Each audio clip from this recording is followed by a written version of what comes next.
मान्य सदस्यहरू, प्रदेश सभाको 5औं अधिवेशनको 17औं बैठकको कारबाही प्रारम्भ हुन्छ। मान्य सदस्यहरू, यस सभामा सम्माननीय प्रधानमन्त्री श्री केपी शर्मा ओलीज्यूको आगमन भएको जानकारी गराउँदछु। मान्य सदस्यहरू, सम्माननीय प्रधानमन्त्री श्री केपी शर्मा ओलीज्यूलाई सम्पूर्ण मान्यज्यूहरूको तर्फबाट हार्दिक स्वागत गर्दै आजको यस सभा बैठकलाई सम्बोधन गरिदिनुहुन सुदूरपश्चिम प्रदेश सभा नियमावली 2080 को नियम 215 को उपनियम 1 बमोजिम आग्रह गर्दछु।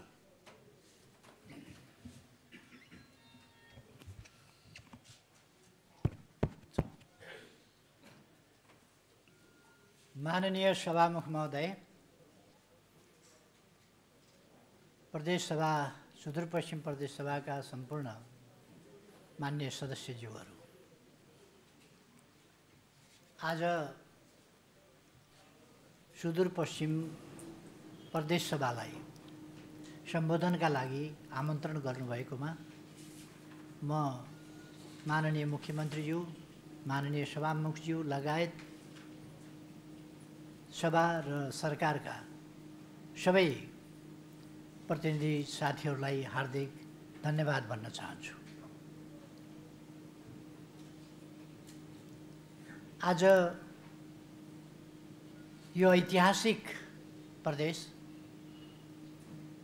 जो प्राकृतिक सुन्दरताले भरिएको छ, ऐतिहासिक गौरव गाथाहरूले भरिएको छ, वास्तवमा यो जागरण भूमि हो, सङ्घर्षको थलो हो, शहीद भूमि हो, यो ऐतिहासिक भूमि हो, यो तपोभूमि हो, यो ज्ञानभूमि हो, यो पुण्यभूमि हो, यो देवभूमि हो, यो औषधि उपचारका लागि औषधिहरूको उत्पादन हुने यो ठाउँ हो। यस्तो प्रदेशमा जसका अगाडि विशाल सम्भावनाहरू छन् विकासका, उन्नतिका, प्रगतिका, त्यस्तो प्रदेशमा म आज सम्बोधन गर्न लागिरहेको छु। सभामुख महोदय, यो प्रदेश वास्तवमा यस्तो ऐतिहासिकताले भरिएको प्रदेश हो। हामीले द्वापर युगको मात्रै कुरा गऱ्यौँ भने पनि, अघि भर्खर पनि मैले सुदूरपश्चिम विश्वविद्यालयलाई सम्बोधन गरिरहँदा पनि उल्लेख गरेको थिएँ।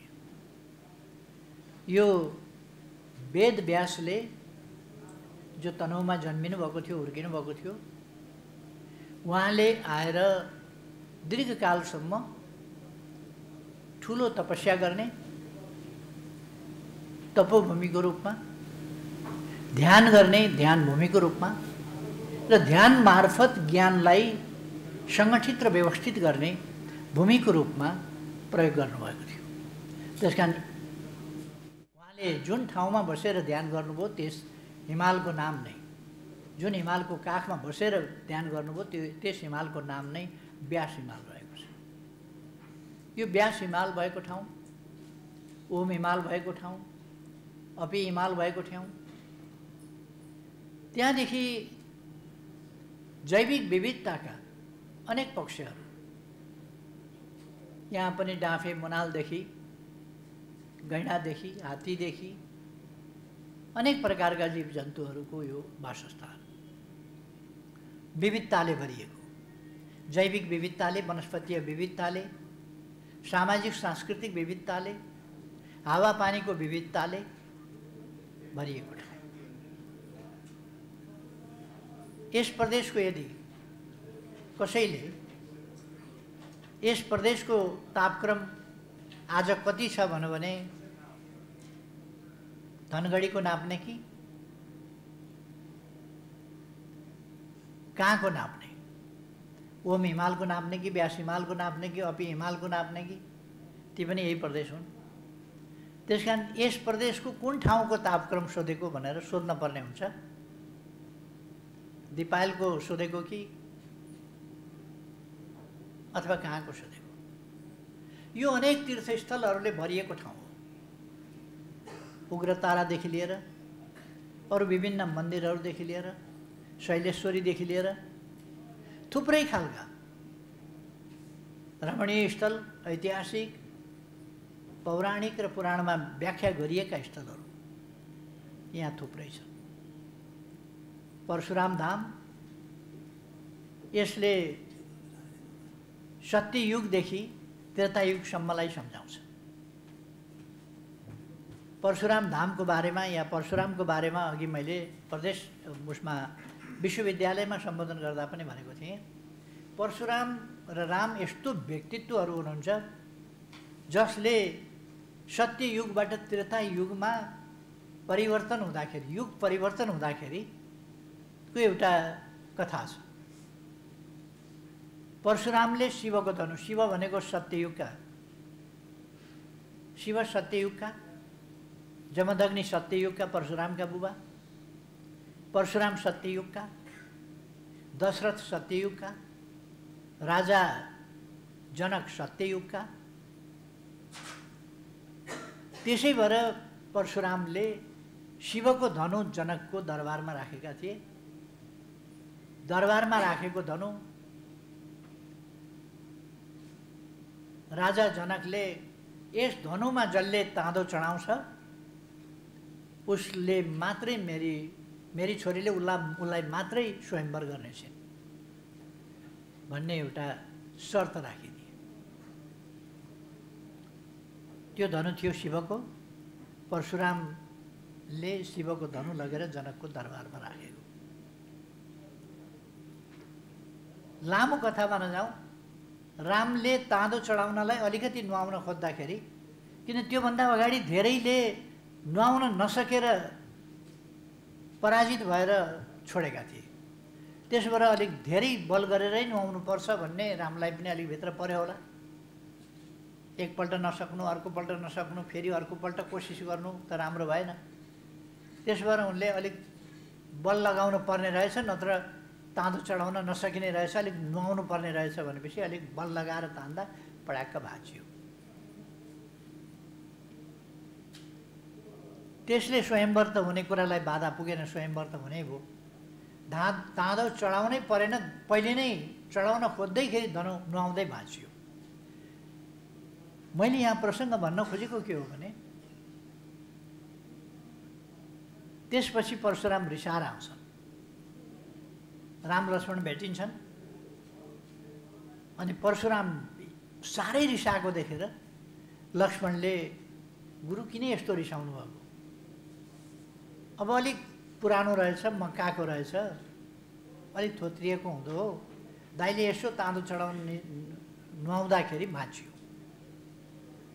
भनेपछि परशुराम झन् जागे। उनलाई प्रहार गर्न खोज्दा भने रामले भने, महर्षि यो बच्चा छ, यसले जानेर होइन, अलिकति मुख लाग्न नहुने ठाउँमा मुख लाग्यो, गल्ती गर्यो।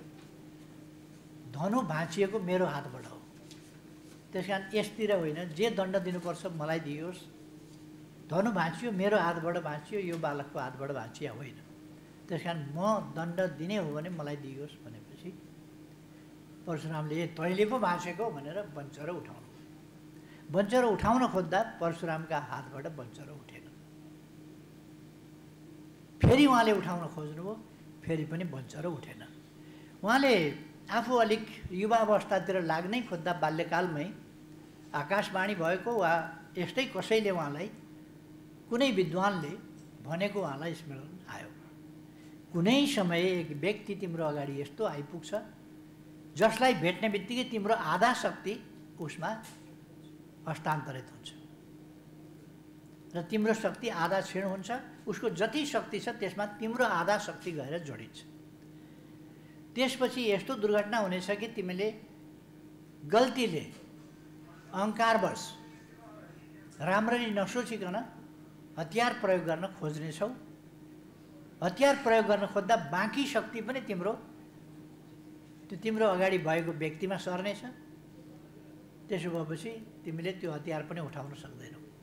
अझ उत्तेजित भएर तिमीले अर्कोपल्ट फेरि उठाउन खोज्नेछौ हतियार, त्यति बेला झन् तिम्रो शक्ति फेरि बाँकी शक्तिबाट पनि आधा जानेछ र तिमीले थकित शिथिल महसुस गर्नेछौ।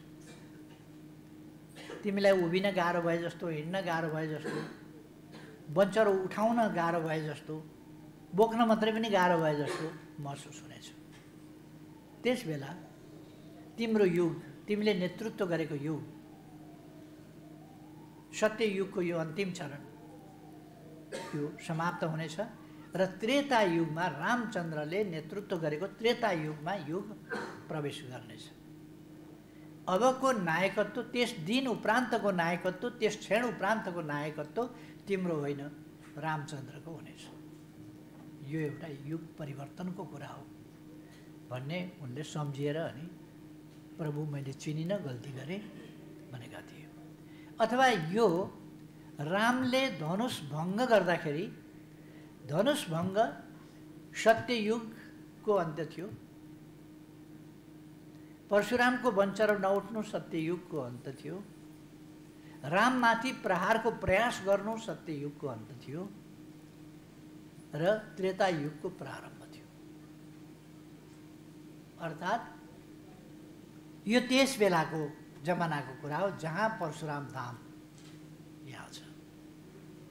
यस्तो तीर्थस्थल, यस्तो ऐतिहासिक स्थान।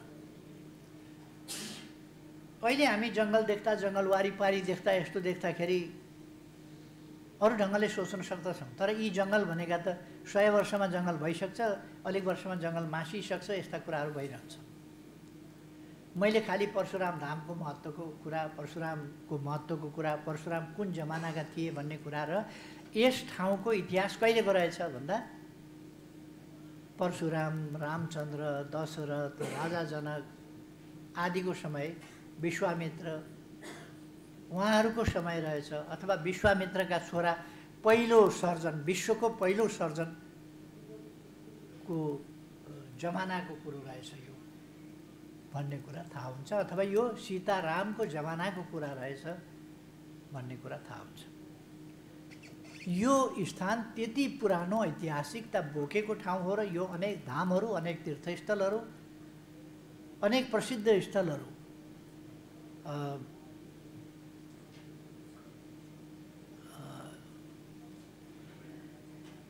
उसमा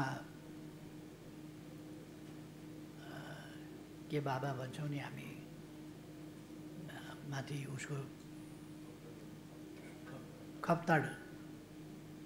खप्तड जस्तो ठाउँ, रामरोशन जस्तो ठाउँ, अरू थुप्रै यस्ता ठाउँहरू, अनेक तीर्थस्थलहरू। अछामको साफेबगरभन्दा यतापट्टि अर्को धाम छ, बैजनाथ धाम। बढी मालिका जस्तो आम जनताको ठुलो विश्वास भएका ठाउँहरू छन्। यो यस्तो ठाउँहरू, यस्ता ऐतिहासिक ठाउँहरूले भरिपूर्ण, ऐतिहासिक कथाहरूले भरिपूर्ण ठाउँहरू हुन्। डडेलधुरा जिल्लाकै अर्को ठाउँ जहाँ हामी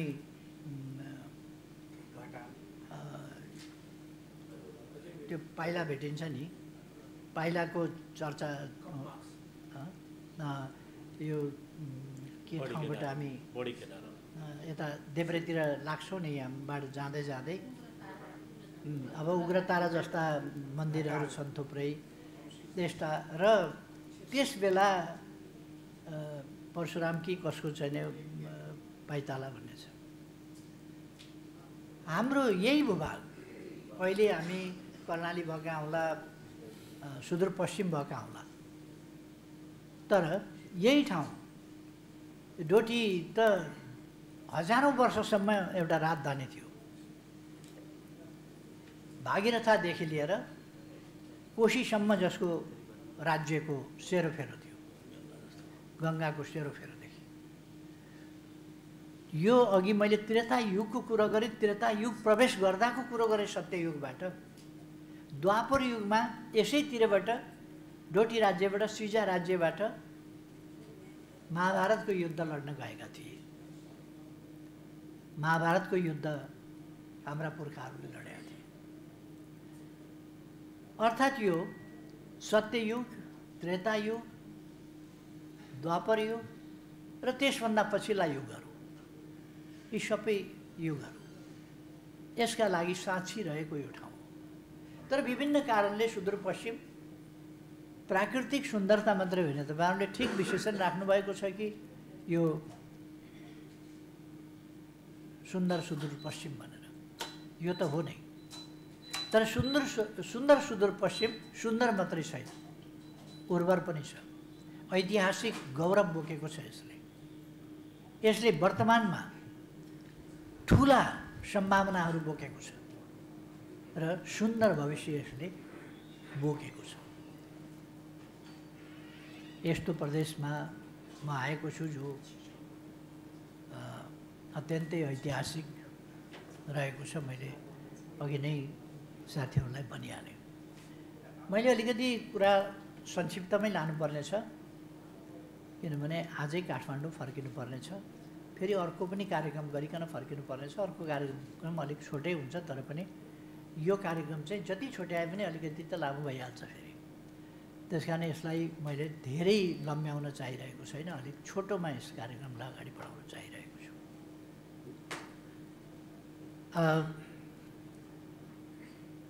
यो प्रदेश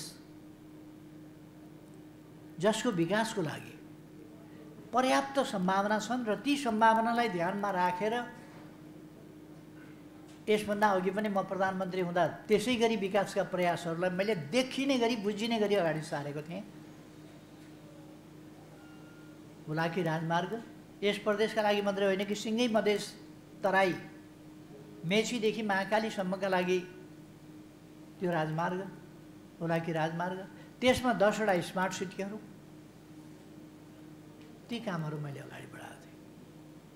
अब केही ठाउँमा निकुञ्ज आदिका कारणले अपुरो भएको होला, केही ठाउँ अरू कुनै कारणले अपुरो भएको होला, तर छिटै नै हुलाकी राजमार्ग पुरा हुन्छ।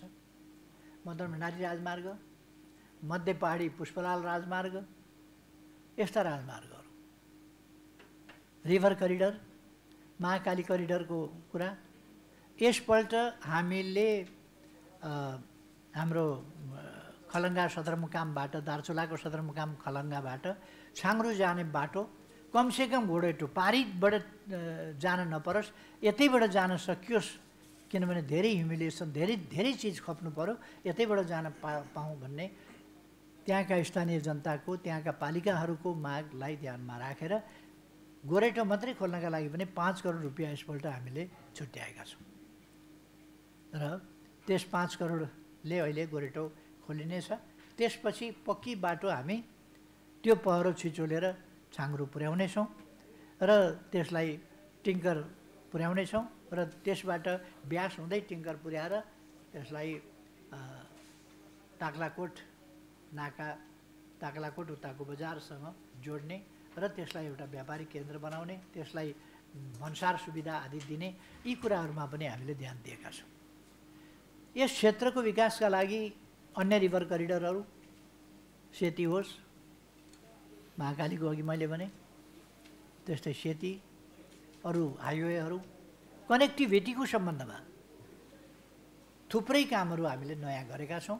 अब फेरि पनि हामी अगाडि बढाउनेछौँ। अहिले हामीले पहिलेदेखि जुन सुरु गरेका छौँ आयोजनाहरू, तिनीहरूलाई अगाडि बढाइरहेका छौँ र थुप्रै ठाउँमा फुस्का छानाहरूलाई टिनले विस्थापित गर्ने कुरा हामीले अगाडि ल्याइराखेका छौँ। त्यो पुरा पनि भयो होला भन्ने ठान्छु। कतिपय ठाउँमा अब तराईतिर केही पुरा नभएको होला। जनता आवास कार्यक्रम जस्ता कुराहरू हामीले अगाडि बढाएका छौँ। ती कुराहरू छन्।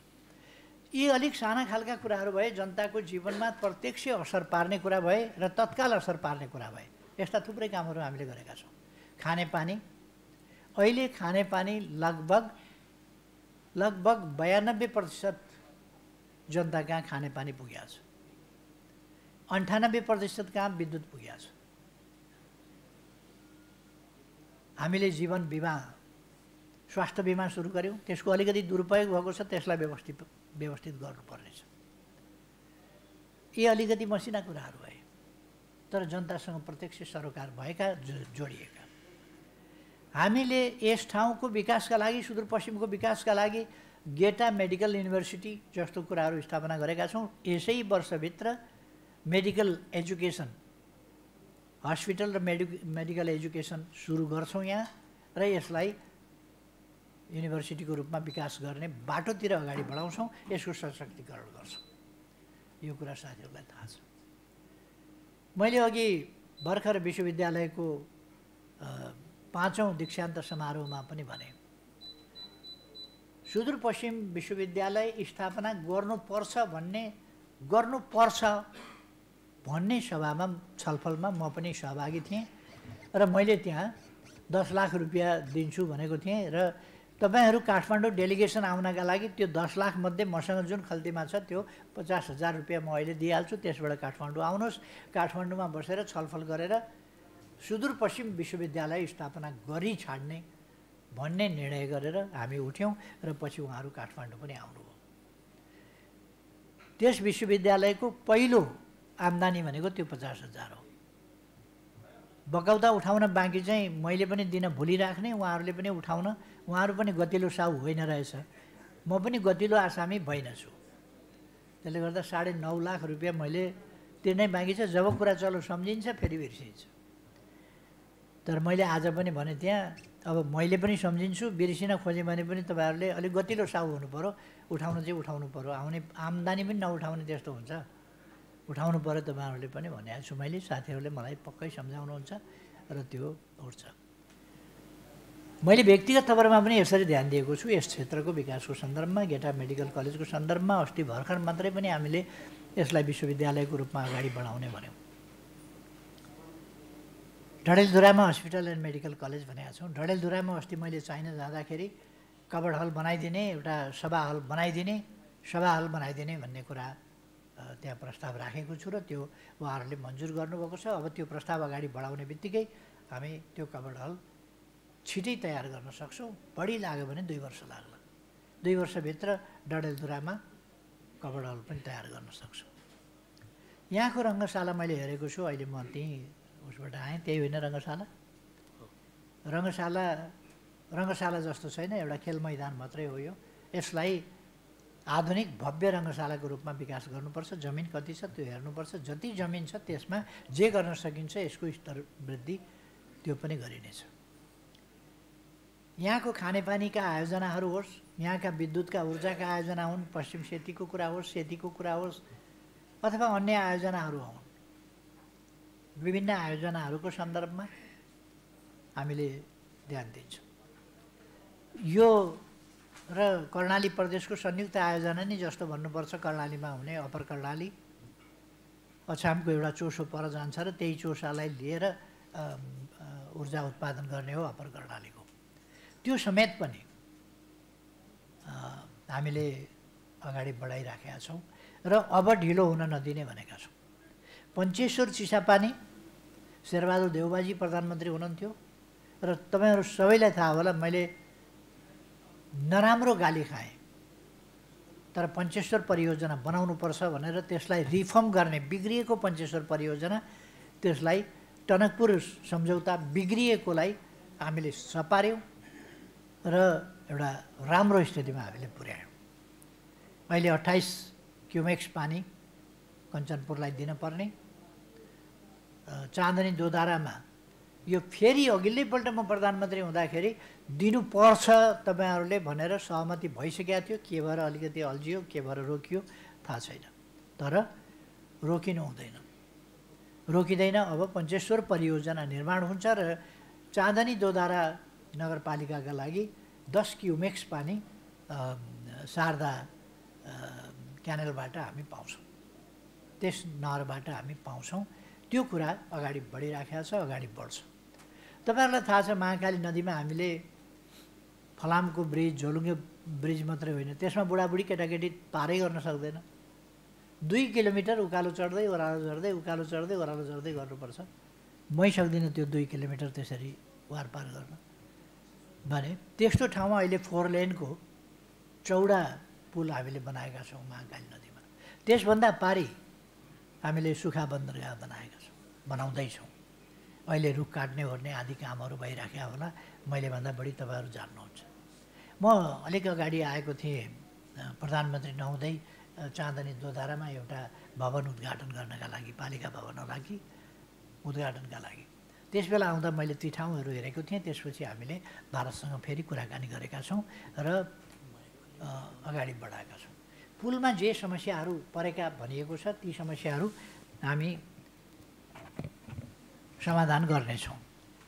पुलमा पनि कुनै समस्या रहँदैन। पुल बनिसकेको छ, अब त्यस सम्बन्धी सानातिना विवादहरूमा अल्झिएर त्यसलाई रोक्ने राख्ने भन्ने कुरा छैन। ती विवादहरू टुङ्ग्याएर पुललाई सुचारू गरेकै छौँ। त्यसलाई मजबुत बनाएर, त्यसलाई कुनै हिसाबले पनि तलमाथि नहुने, नोक्सान नहुने त्यस खालको कुरा गर्ने त्यसमा लागेका छौँ।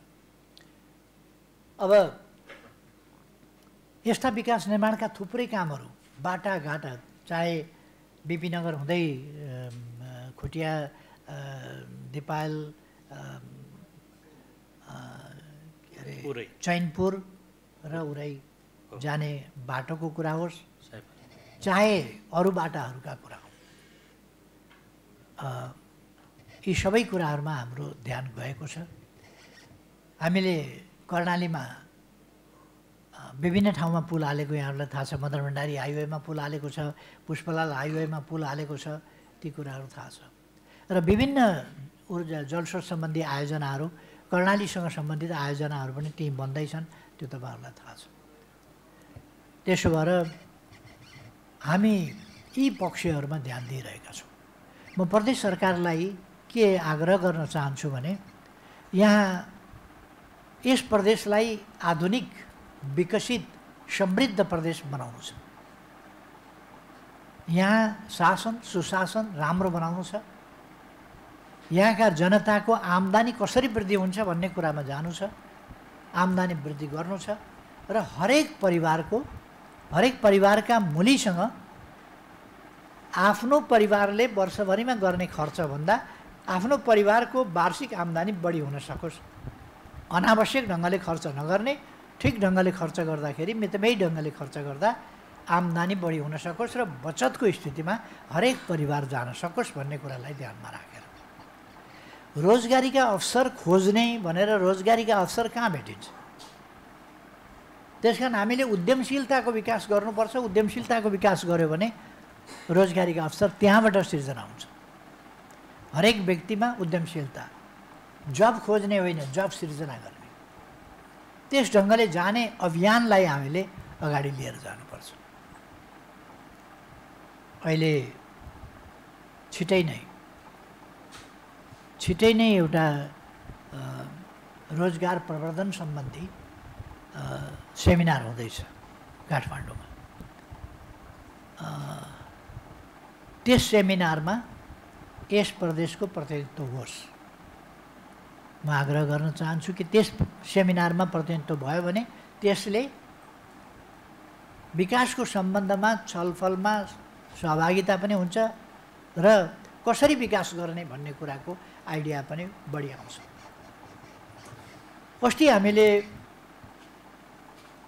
एउटा दूरसञ्चार मिटिङ गऱ्यौँ।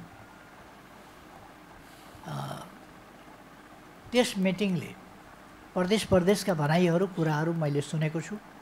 प्रधानमन्त्री र मुख्यमन्त्रीजीहरूको बिचमा अन्तर्क्रिया कार्यक्रम हामीले राखेका थियौँ। त्यसमा अत्यन्त राम्रो भएको छ। मुख्यमन्त्रीजीहरूले कुराहरू राख्नुभएको छ। ती कुराहरू मैले राम्रै सुनेको छु, नोट गरेको छु र तिनीहरूको विश्लेषण हुँदैछ र ती कुराहरूलाई कसरी अगाडि बढाउने भन्ने सन्दर्भमा हामी सजग छौँ, सजगताका साथ काम गरिरहेका छौँ। मैले यस प्रदेशका समस्याहरू बुझेको छु। महाकाली नदीको कटानको समस्या माथि पहाड दार्चुलाको छेउदेखि लिएर यहाँ तलसम्मका समस्याहरू मैले बुझेको छु। यस सम्बन्धमा क्रमशः हामी कामहरू अगाडि बढाउँदै लान्छौँ। अहिले देशको अर्थतन्त्र, आर्थिक अवस्था निकै बिग्रिएको अवस्था छ। यसभन्दा अघिल्लो सरकारले एक ढङ्गले डामाडोलै बनाएको स्थितिबाट अहिले हामीले त्यसलाई सम्हाल्न पर्ने स्थितिमा हामी जाँदैछौँ। तिर्न पर्ने ठाउँमा ठेकदारहरूको पैसा तिरिएको छैन। आम्दानी हुने ठाउँहरू सिद्धिएका छन्, आम्दानी छैन। कर उठाउने प्रवृत्ति, कर तिर्ने प्रवृत्ति यो नै कमजोर भएको छ। त्यस्तो स्थितिबाट त्यसलाई फेरि बढाउने काम गरेका छौँ। गत वर्ष यहाँहरूलाई थाहा छ 24% अनुमानभन्दा राजस्व कम उठेको थियो। यसपल्ट 30% बढी उठाउँछौँ भन्ने आधारहीन आकलन प्रस्तुत गरिएको थियो। त्यो साँचो होइन। केही बढ्छ, बढाइन्छ, माइनस जाने 24% माइनस जाने जुन ट्रेन्ड हो त्यसलाई रोकिन्छ।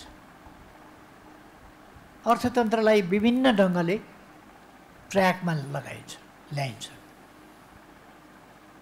जस्तो मौद्रिक हिसाबले भन्ने हो भने पहिले तरलता ज्यादा भयो, तरलता ज्यादा भएर घर जग्गा आदि इत्यादिमा लगाउने ओर्ने खालका ठेकामा पैसा सञ्चालन खर्च ठेकाको मोबिलाइजेसन खर्च दियो भने त्यो लगेर जमिनको कारोबारमा लगाउने जस्ता खालका प्रवृत्तिहरू पनि देखिए, जसले गर्दाखेरि काम ढिला हुने खालका प्रवृत्ति देखिए।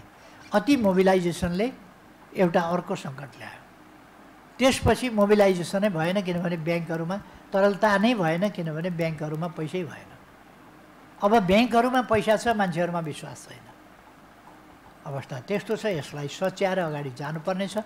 हामी अप्ठ्याराहरूका बिचमा, व्यवधानहरूका बिचमा, चुनौतीहरूका बिचमा छौँ, तर म विश्वास दिलाउन चाहन्छौँ हामी जसरी बुझेर योजना बनाएर योजनाबद्ध ढङ्गले चल्न खोजिराखेका छौँ, त्यसबाट हामीले यी समस्याहरू, यी चुनौतीहरू समाधान गर्न सक्छौँ र देशलाई अगाडि बढाउन सक्छौँ। यस प्रयासमा सङ्घीय सरकारले एक्लै गरेर मात्रै पनि हुँदैन। त्यसकारण सातै प्रदेशका सरकारहरूलाई साथ लिएर नै चल्छ सङ्घीय सरकार, र सातै प्रदेशका प्रदेश सरकारहरूले 753वटै पालिकाहरूलाई पनि साथै लिएर चल्ने र उनीहरूलाई पनि कसरी विकास गर्ने भन्ने मार्गदर्शन गरेरै चल्नुपर्ने, योजना बनाउन सिकाउनु पर्ने। वस्तुपरक आय कसरी हुनसक्छ, आय वृद्धि स्थानीय तहको सरकारको होस् अथवा प्रदेश तहको सरकारको होस् अथवा सङ्घीय तहको सरकारको होस्, जसुकैको पनि कसरी आम्दानी बढाउने, यी कुराहरूमा जान जरुरी छ। मैले थुप्रै ठाउँमा भन्ने गरेको छु। हाम्रो हानिबानी कस्तो भयो भने महाकाली पारिपट्टि सुन्तला घारी छ, सुन्तला बगैँचा छ, हामी सुन्तला टिप्न उता जान्छौँ, अनि सुन्तलाको सिजनभरि सुन्तला टिप्छौँ अनि यता आउँछौँ। उही हावापानी छ, उही माटो छ, उता सुन्तला टिप्न जान्छौँ, यहाँ सुन्तला बिउ लाउँदैनौँ। हाम्रो हानिबानी त्यस्तो छ। घर छेउमा हामी मेवाका यसो बुट्टासम्म पनि रोप्दैनौँ, यसो खुर्सानीका बिउ पनि छर्किदिँदैनौँ। ती खुर्सानी आफै उम्रिएर आफै पनि फल्थ्यो। टिप्न ढिलो भयो भने पाक्थ्यो, केही बिग्रिँदैन थियो। सुक्यो भने पनि ठिकै छ, बिग्रिँदैन थियो। हरियो भए पनि ठिकै छ, त्यो पनि बिग्थ्यो। छिपिएपछि पनि बिग्थ्यो, सुकेपछि पनि बिग्थ्यो, अचार बनाए पनि बिग्थ्यो, मसला बनाए पनि बिग्थ्यो, जे गरे पनि बिग्थ्यो। त्यही खुर्सानी पनि हामी लगाउँदैनौँ। हाम्रो हानिबानी अलिकति बिग्रिएको छ। हाम्रो उद्यमशीलता नयाँ ढङ्गले हरेकले गर्नुपर्छ र म प्रदेश सभा सदस्यज्यूहरूलाई आग्रह गर्न चाहन्छु, हामी हरेकले आफू नमुना हुने गरी गाउँ गाउँमा नमुना हुने गरी आफूलाई दृष्टान्तको रूपमा प्रस्तुत गर्ने गरी अगाडि जानुपर्दछ। हाम्रो हानिबानी, हाम्रो तौर तरिका आदि जनपक्षीय जनप्रिय दुईटै कुरो हुनुपर्दछ। एउटा त जनपक्षीय, अर्को जनप्रिय, दुईटै कुरा हुनुपर्छ र हामीले मार्गदर्शन गर्नुपर्छ विकासको सन्दर्भमा। म यसका निम्ति साथीहरूलाई हार्दिक आग्रह गर्न चाहन्छु। हामीले कृषिको आधुनिकीकरण गर्नु छ। कृषिको सुपर जोन, जोन, ब्लक र पकेट भनेर हामीले विभिन्न तोक्यौँ। किन तोक्यौँ भने अब ससाना टुक्राहरूमा केही केही खेती गरेर हुनेवाला छैन। हिजो उत्पादन सम्बन्ध एउटा परिवारलाई उत्पादनको आधार इकाइ बनाएर हामी चलेका थियौँ। अब त्यो उत्पादन सम्बन्ध टुट्यो। त्यसैमा बस्न खोज्यौँ भने हुँदैन। त्यसकारण धेरैजना मिलेर, थोरै जमिन छ भने पनि धेरैजना मिलेर एकै खालको खेती जो बढी आम्दानी दिने खालको होस्। अस्ति भर्खर पनि तपाईँहरूले टेलिभिजन हेर्नुभयो होला, मैले नै एउटा प्रोग्राममा भनेको थिएँ कि त्यो प्रोग्राम चाहिँ बुधबार बेलुका 8 बजेको समाचार पछि आउने गर्छ। त्यसै प्रोग्राममा मैले भनेको थिएँ, मैले आफैले हेरेको पनि थिएँ, सिन्धुली र रामेछापका जनताहरूले भनिराखेका थिए मकै लगायो, कोदो लगायो गर्थ्यौँ हामी बारीमा, त्योभन्दा बढी अहिले सुपर जोन र जोनको कन्सेप्ट आएपछि, ब्लक र पकेट एरियाको कन्सेप्ट आएपछि हामीले जुनार सुन्तला लगाउने गरेका छौँ। मकै कोदोको खेतीभन्दा 10 गुणा बढी आम्दानी हुन्छ र गरिबी निवारण हुन्छ। उहाँहरू भन्नुहुन्छ अब हामीसँग साँच्चै गरिबी भन्ने कुरा चाहिँ छैन, हामी धनी भयौँ भन्ने कुरा होइन, तर गरिबी चाहिँ छैन भनेर उहाँहरू भन्नुहुन्छ। अलिकति ठुलो मात्रामा र बढी आम्दानी दिने बाली लगाउँ, त्यस कुरामा हामीले ड्राइभ गर्नु पर्यो। र आगामी बजेट बनाउने समय आउँदैछ। आगामी बजेटमा के पर्नुपर्छ भन्ने कुरा मुख्यमन्त्रीज्यूहरूसँगको मेरो परामर्शमा अस्ति कुराहरू आएका पनि छन्, मुख्यमन्त्रीज्यूहरूले राख्नुभएको छ। र अरू राजनीतिक तहबाट पनि यस्ता मागहरू आएका छन्। ती सबै कुराहरूलाई हामीले ध्यान दिएका छौँ, पोलिटिकल पार्टीहरूले ध्यान दिएका छन्। अर्को कुरा, हामी सरकार मात्रै होइन कि पार्टीहरूको संयन्त्र पनि बनाएर पार्टीहरूले फिडब्याक, पार्टीका नीतिहरू, पार्टीका कार्यक्रमहरू, ती कुराहरू, पार्टीले सोचेका योजनाहरू, त्यस्ता कुरा पनि आउन् भनेर पार्टीहरूको पनि त्यस्तो संयन्त्र बनाएर पनि काम गरिरहेका छौँ, ताकि ठोस कुराहरू आउन्। समय समयमा सबै पोलिटिकल पार्टीहरूसँग पनि हामी परामर्श गर्छौँ र सत्तापक्षीय पोलिटिकल पार्टीहरूसँग झन् बढी परामर्श गरेका छौँ। अरू पार्टीहरूसँग पनि परामर्श गरेका छौँ। तर एउटा कस्तो कल्चर, नराम्रो कल्चर हामी कहाँ सुरु भयो भने, हाम्रो देश त एउटा सभ्य देश, उत्कृष्ट संस्कृति भएको देश, सभ्यता संस्कृति राम्रो भएको, भाषा शैली वर व्यवहार बोल्ने कुरा शालीनता विनम्रताको यो देश। त्यसकारण यो त यस्तो देश हो, लक्ष्मणले अलिकति गल्ती गर्ने बित्तिकै रामले माफी मागेका थिए परशुरामसँग। रामले परशुरामको अहङ्कारलाई ए बुढा के गर्छौ त लाऊ भन्न सक्थे, किन रामलाई त थाहा थियो आफू को हुँ भन्ने, तर त्यो अहङ्कार त देखाएनन्। जमलात गरेर परशुरामका अगाडि गुरु माफ पाऊँ, गल्ती जे भयो मबाट भयो, सजाय पाउनुपर्छ भने नि म पाऊँ, अत्यन्त शालीन विनम्र भए थिए। हाम्रो संस्कार संस्कृति त्यो हो। राम एउटा राजाको छोरा थिए, परशुरामको त वंशहरू उचाल्न नसक्ने अवस्था भइसकेका थियो, तर रामले घमण्ड देखाए। हाम्रो घमण्ड देखाउने होइन, शालीनता विनम्रता, त्यो हाम्रो संस्कृति हो, हाम्रो संस्कार। तर आजकल झुट बोल्ने, भ्रम फुस्याउने, गलत आरोप गलत लान्छना लगाउने र तथ्य आधार केही पनि चाहिँदैन, जथाभावी बोल्ने, सभ्यता चाहिँदैन, असभ्य ढङ्गले बोल्ने, न उमेरको हिसाब छ, न पद ओहदाको हिसाब छ, न कुनै केहीको हिसाब, केहीको पनि हिसाब छैन।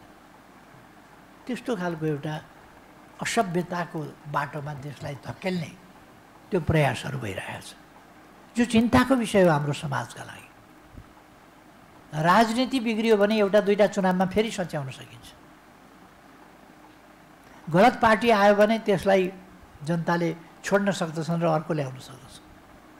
अर्थतन्त्र बिग्रियो भने पनि म भन्दैछु अर्थतन्त्र बिग्रिएको छ, तर हामी 1-2 वर्षभित्रमा अर्थतन्त्रलाई ट्र्याकमा ल्याएर अगाडि बढाउँछौँ, त्यो म भनिरहेको छु। 5 वर्ष लाग्ला अर्थतन्त्र बिग्रियो भने, तर समाजको सभ्यता संस्कृति बिग्रियो भने, सामाजिक मूल्य मान्यताहरू खल्बलिए भने 5-10 वर्षको कुरा होइन, शताब्दी लाग्छ त्यसलाई सच्याउनु। त्यसो भएर हामी अत्यन्त सजग हुनुपर्ने कुरा छ। आज मान्छेहरूमा देशभक्ति कमजोर भएको देखिन्छ, देशको हित कमजोर भएको देखिन्छ, आफ्नो देशप्रति गौरवपूर्ण इतिहासप्रति गौरवबोध नहुने त्यस्तो खालको प्रवृत्ति आएको देखिन्छ। गौरवशाली इतिहासप्रति गौरव छैन, गौरवशाली पुर्खाप्रति गौरव छैन, त्यस्तो खालको देखिन्छ। जुन कुरालाई रोक्न र सभ्य शालीन शिष्ट मर्यादित हाम्रो उन्नत संस्कृतिको पुनर्स्थापित गर्न र अगाडि बढ्न आज जरुरी भएको छ। सामाजिक मूल्य मान्यताहरू, सांस्कृतिक तौर तरिकाहरू अत्यन्त स्तरीय छन्। त्यसमा हाम्रा वर व्यवहारहरू केही सच्याउन जरुरी पनि छ। हामीले त्यसलाई महसुस गर्नुपर्दछ। वैयक्तिक व्यवहार पनि, निजी व्यवहार पनि सच्याउन जरुरी छ। आचरण सच्याउन जरुरी छ। त्यस्ता पक्षहरू पनि हामी महसुस गरेका छौँ। तर सङ्गठित ढङ्गले हाम्रो सभ्यता, संस्कृति, हाम्रो सामाजिक मूल्य मान्यता बिगार्ने जुन प्रयासहरू छन् तिनीहरू बहुत खतरनाक छन्। तिनलाई रोक्नुपर्दछ। त्यो म सबै साथीहरूलाई आग्रह गर्न चाहन्छु। यो हाम्रो संस्कृति, सभ्यता होइन। अब अहिले त संविधान नमान्ने, लोकतन्त्र नमान्ने, कानुन नमान्ने, प्रणाली नमान्ने अनौठो प्रवृत्ति देखा पर्न थालेको छ। म अस्ति फागुन 7 गतेको लागि अघिल्लै दिन बेलुका 6 गते नै पूर्व राजा ज्ञानेन्द्र शाहले गरेको सम्बोधन सुनेर छक्क लाग्यो। संविधानको पनि कुरा गर्नुहुन्न त उहाँ त, कानुनको पनि कुरा गर्नुहुन्न उहाँ, लोकतन्त्रको कुरा गर्नुहुन्न, प्रणालीको कुरा गर्नुहुन्न, प्रक्रियाको कुरा गर्नुहुन्न। मलाई साथ दिनुहोस्, म आउँछु, देश बचाउँछु। देश के भएको छ? उहाँहरूका यस्ता अस्थिरताका क्रियाकलापहरूले, अराजक क्रियाकलापहरूले, उहाँहरूद्वारा प्रेरित अराजक क्रियाकलापहरूले देश अप्ठ्यारोमा पर्दैछ। म उहाँलाई सुझाव दिन चाहन्छु।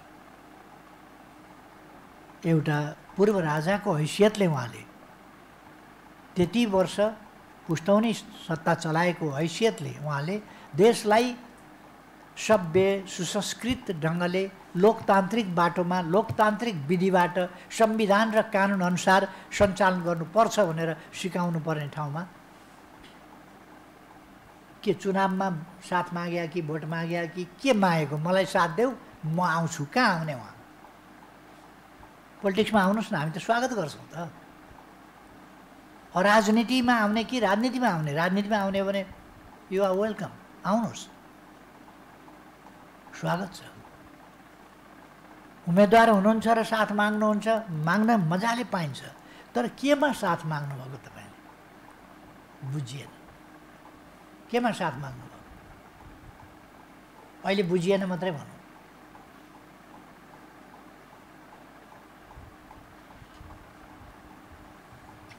अब यस्ता कुराहरूलाई साथ दिएर देशलाई फेरि पछाडि फर्काउने प्रयासहरू पनि देखिँदैछ। अनेक नाममा देशलाई टुक्रा टुक्रा पार्ने, जातका नाममा, भूगोलका नाममा, अनेक नाममा देशलाई टुक्रा टुक्रा पार्ने कामहरू, देशको जनताको मनोभावना, मनलाई टुक्रा टुक्रा पारेपछि देश त यसै विभाजित भएन, टुक्रिएन। जनताको मनलाई बाँड्ने, विभाजित गर्ने प्रयास भइरहेको छ। मनैदेखि जनतालाई टुक्र्याउने काम गर्न कोसिस भइरहेको छ। केही तत्त्व त्यसमा लागेको छ। केही भूगोलका नाउँमा, केही धर्मका नाउँमा, केही जातका नाउँमा, केही भाषाका नाउँमा राष्ट्रिय एकतालाई मजबुत बनाउन छोडेर बेठिक ढङ्गले चल्न खोजिएको छ। यी चिजहरू सही बाटो होइनन्, सही तरिका होइनन्।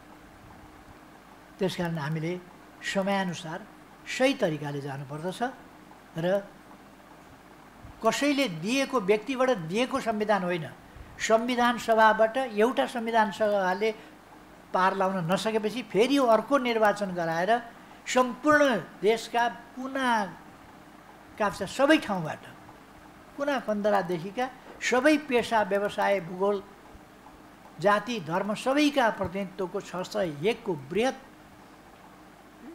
संविधान सभा, त्यसले बनाएको संविधान, जनताको बलिदानपूर्ण सङ्घर्षले, लामो सङ्घर्षले बनाएको संविधान, त्यसले स्थापना गरेको लोकतन्त्र, लोकतन्त्र कस्तो भन्ने कुरालाई व्यवस्थित गर्न बनेको संविधान, त्यसलाई कसरी सञ्चालन गर्ने भन्ने संरचनागत पक्षहरू, सङ्घीय लोकतान्त्रिक गणतन्त्र, यसबाट सञ्चालन गर्ने।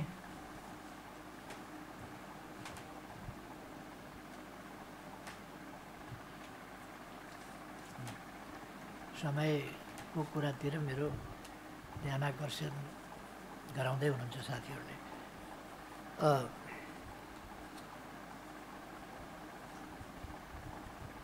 यसरी आएको लोकतन्त्र, त्यसको रक्षा गर्नु कर्तव्य हो।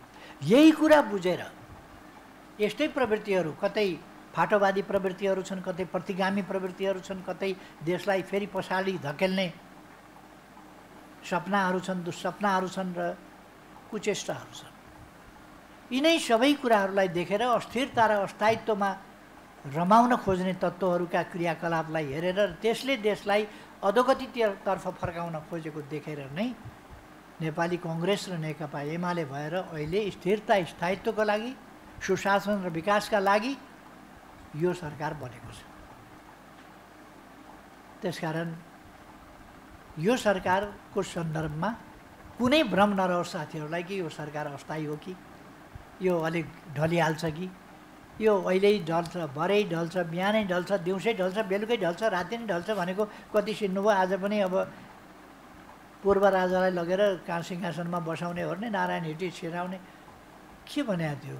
कुनै कुर्सीमा लगेर राख्दा शासक हुन्छ मान्छे? मानिदिनु परेन? अनि राष्ट्रपति रामचन्द्र पौडेलजीलाई के गर्नुहुन्छ उहाँ एउटा कुर्सीमा बसेपछि? यो देशमा त राष्ट्रपति छ, चुनेको राष्ट्रपति, उहाँ के गर्नुहुन्छ? म निर्वाचित भएको छु, निर्वाचित भएको मान्छे प्रतिनिधि सभाको सदस्यलाई प्रतिनिधि सभाको अत्यधिक बहुमतले छानेको प्रधानमन्त्री छु। मैले बनाएको दुई दलको सहमतिको मजबुत सरकार छ। यो केही थाहा पाउनुहुन्न क्या उहाँहरू? हामी कुनै बलमिचाइका कुरा गर्दैनौँ, विधिका कुरा गर्छौँ। र यो सरकार चुनावसम्म हामीले सहमति गरेका छौँ। चुनावसम्म अब 16 महिना मैले प्रधानमन्त्रीत्व चलाउँछु नेपाली कङ्ग्रेस र एमालेको सहमति अनुसार। त्यसपछि मैले नेपाली कङ्ग्रेसलाई सुम्पिन्छु भनेको शेरबहादुर देउबाजी नेपाली कङ्ग्रेसको संसदीय दलको नेता शेरबहादुर देउबाजी प्रधानमन्त्री हुनुहुन्छ अब 16 महिनापछि। त्यसपछि लगभग 18 महिना उहाँले चलाउनुहुन्छ। चुनाव हुन्छ, चुनावपछि सरकार उहाँले हस्तान्तरण गर्नुहुन्छ। हस्तान्तरण गर्न पनि अलिक समय लाग्छ फेरि चुनावपछि पनि। र यो सरकार चुनाव गराएर अर्को सरकार जस्तो चुनावको परिणाम आउँछ त्यसअनुसारको सरकार बन्ला, त्यहाँसम्म यो सरकार रहन्छ। हामी कुनै आवेश उत्तेजनामा छैनौँ। आवेश उत्तेजनाले, भावनाले, देश भावनामा बगेर देश बन्दैन, हामीलाई थाहा छ। हामी गम्भीर छौँ र त्यो गम्भीरताका साथ हामीले उत्तरदायित्व लिन्छौँ। र दुईटा प्रमुख पार्टीहरू यथार्थमा भने सबभन्दा ठुला दुईटा पार्टी प्रतिस्पर्धी हुने गर्छन्। तर यहाँ प्रतिस्पर्धाभन्दा ठुलो कुरा यो अस्थिरता जन्माउने खालका खेलहरू जुन हुन थाले, फाटो ल्याउने खालका जुन खेलहरू हुन थाले, फेरि हुन थाले। संविधान निर्माणको समयमा त्यस्ता खेलहरू भएका थिए, त्यसलाई हामीले पराजित गरेका थियौँ। फेरि त्यस्ता खेलहरू हुन थालेका छन्। ती कुराहरूलाई सम्बोधन गर्नै पर्नेछ।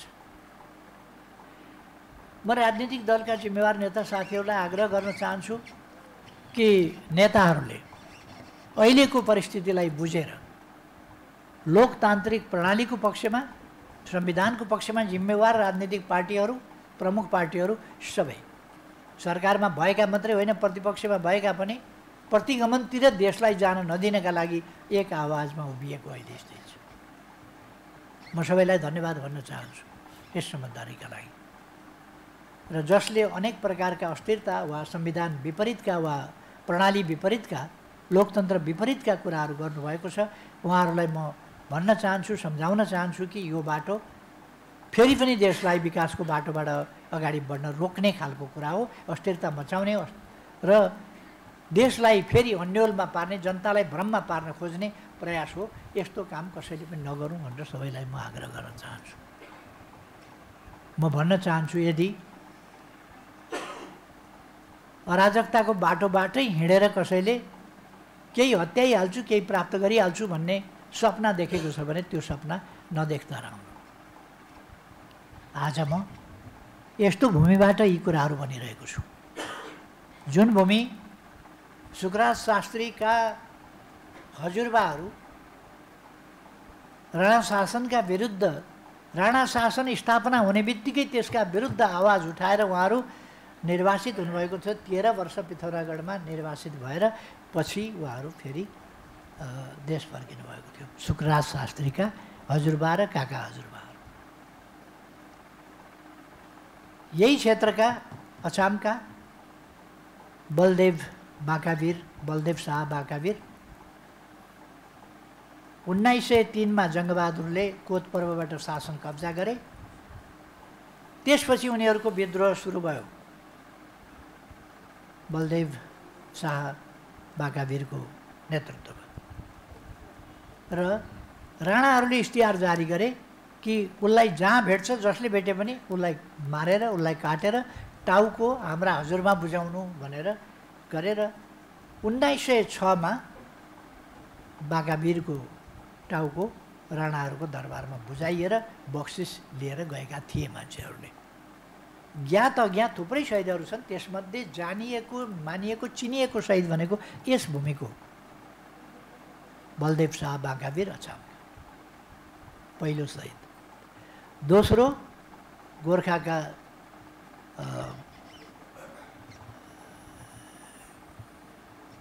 के अरे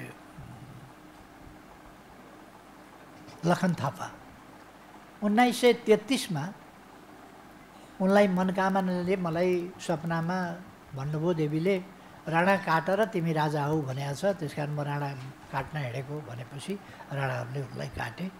जे होस्, सत्तामाथि जुनै प्रकारले भए पनि धावा बोलियो र उनीहरूले आफ्नो सुरक्षाका लागि उनलाई हत्या गरेको हुनाले उनलाई पनि हामीले शहीद भन्छौँ।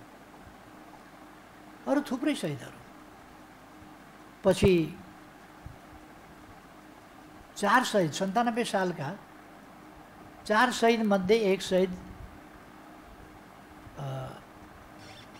दशरथ चन्द यहीँ बैतडीका थिए। हामी सबैलाई थाहा छ। मैले अघि नै भने उनका हजुरबा र काका हजुरबा राणासँग विरोध राखेर 13 वर्ष निर्वासित बस्नु परेको थियो पिथौरागढमा। पछि फर्किएका हुन् 13 वर्षपछि। राणाहरूले बस्न दिन्छु भनेपछि शान्तिपूर्ण ढङ्गले बस्ने शर्तमा बस्न दिन्छु भनेपछि उनीहरू फर्केका थिए। 7 सालको आन्दोलन अपूर्ण भयो, राजा बोकेर ल्याइयो र त्यो छोडिदिउँ जेसुकै होस्, तर अब किसानहरूलाई शोषण हुनु हुँदैन, अत्याचार हुनु हुँदैन र किसानहरूले अधिकार पाउनुपर्छ भनेर यस ठाउँमा जहाँ अनेक प्रकारका समस्याहरू थिए त्यस ठाउँमा भीमदत्त पन्तले आवाज उठाउनुभयो, सङ्घर्ष गर्नुभयो र किसान आन्दोलनहरू चलाउनुभयो। भारतीय फौज बोलाइकन यहाँ उहाँको डोटीमा हत्या गरियो।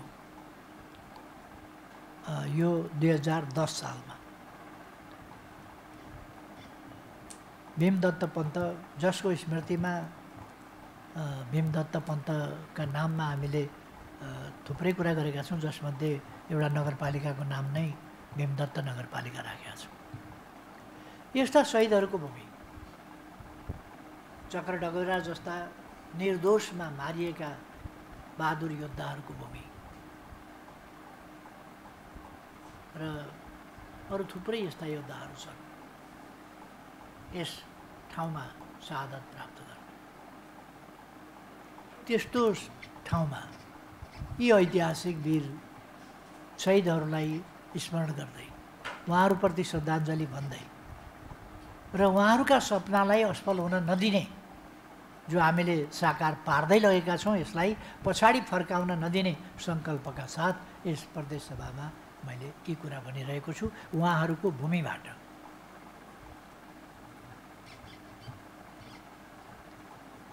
अब मैले के तपाईँहरूलाई आश्वस्त पार्न चाहन्छु भने, हामी सबै तहमा मिलेर सरकारले गर्नुपर्ने काम कर्तव्य, सुशासन, विकास, भ्रष्टाचार नियन्त्रण र जनतालाई सेवा डेलिभरी गर्ने कुरामा अत्यन्तै गम्भीरताका साथ हामीले ध्यान दिनुपर्ने अवस्था छ। ती कामहरू हामी गर्नेछौँ, सेवा डेलिभरी गर्नेछौँ। सुशासनको पक्ष सँगसँगै शान्ति सुव्यवस्था समाजमा कायम गर्ने पक्ष सँगसँगै हामी विकासका कामलाई योजनाबद्ध त्यही ढङ्गले अगाडि बढाउनेछौँ। यस कुरामा प्रदेश सरकारलाई केन्द्र सरकारको तर्फबाट पुराका पुरा गच्छेअनुसार स्थितिअनुसार पुराका पुरा क्षमताले भ्याएसम्म अगाडि बढेर साथ सहयोग रहनेछ। म त्यो कुरा यस सभालाई विश्वास दिलाउन चाहन्छु। यहाँ नीति कार्यक्रम तय गर्ने कुरादेखि बजेट अगाडि बढाउने कुरामा केन्द्रले हस्तक्षेप गर्दैन, तर सुझाव दिन्छ। कसरी त्यसलाई अझ व्यवस्थित र अझ कसरी उन्नत बनाउने सुझाव दिन्छ र हामी परस्परमा साथ सहयोगका साथ अगाडि बढ्छौँ। केन्द्र सरकारले कुनै काम गर्यो भने कुनै न कुनै प्रदेशमा 7वटा मध्ये एउटा प्रदेशमा त गर्नै पर्छ। त्यसमा पछाडि परेको पछाडि पारिएको प्रदेशमा बढी फोकस गर्नुपर्छ र अगाडि बढ्छ। काठमाडौँमा बाटा बनाउन भन्दा काठमाडौँमा त बाटा बनेका छन् नि, त्यस्तै गरेर अरू ठाउँलाई पनि विकास गर्नका लागि अरू ठाउँका बाटामा ध्यान दिनु छ। काठमाडौँमा ढलको समस्या छ, त्योभन्दा बढी ढलै नभएका ठाउँहरू छन्, बजारहरू सहरहरू, त्यसमा ध्यान दिनुपर्नेछ। यस्ता कुराहरूमा केन्द्र सरकार एक ठाउँमा मात्रै ध्यान दिने, राजधानीमा बस्छ राजधानीमा ध्यान दिन्छ भन्ने होइन, या राजधानी भएको प्रदेशमा सङ्घीय राजधानी भएको प्रदेशमा ध्यान दिन्छ भन्ने होइन। सबै प्रदेशमा सबै पालिकाहरूमा भौगोलिक अवस्थिति अनुसार अवस्थाअनुसार के खेती गर्ने, कसरी पशुपालन गर्ने, के गर्नेदेखि लिएर कहाँ उद्योग स्थापना गर्ने। यहाँ हामीले औद्योगिक क्षेत्र स्थापना गरेका छौँ, त्यहाँ औद्योगिक क्षेत्र स्थापना गरेर कुनै लाभ हुँदैन। क्षेत्र मात्रै स्थापना गरेर के गर्नु, त्यहाँ उद्योग स्थापना गर्नु पऱ्यो, त्यहाँ उद्योग सञ्चालन हुनु पऱ्यो, त्यहाँ मान्छेले रोजगारी पाउनु पऱ्यो, त्यहाँबाट उत्पादन हुनु पऱ्यो। यसले मात्रै हाम्रो जीवनलाई फरक पार्छ। तसर्थ म आग्रह गर्न चाहन्छु हामी त्यस भावनाका साथ अगाडि बढौँ। म फेरि एकपल्ट मलाई यहाँ सम्बोधन गर्ने मौका मिलाइदिनु भयो, साथीहरूले आमन्त्रण गर्नुभयो, त्यसका लागि धेरै धेरै धन्यवाद भन्न चाहन्छु। र प्रदेश सभाले प्रदेशको सुशासन र विकासमा सक्षम नेतृत्व दिन सकोस्, प्रदेश सरकारले सक्षम नेतृत्व दिन सकोस्। यो प्रदेश सभाको उपज हो प्रदेश सरकार भनेको, यसले राम्रो नेतृत्व दिन सकोस्, शुभकामना भन्न चाहन्छु र आफ्नो भनाइ अन्त्य गर्दछु। धन्यवाद। मान्य सदस्यहरू, अब सम्माननीय प्रधानमन्त्री श्री केपी शर्मा ओलीज्यू प्रस्थान गर्नुहुने भएकोले सम्पूर्ण मान्य सदस्यहरूले आफ्नो स्थानमा उभि सम्मान प्रकट गरिदिन हुन अनुरोध गर्दछु।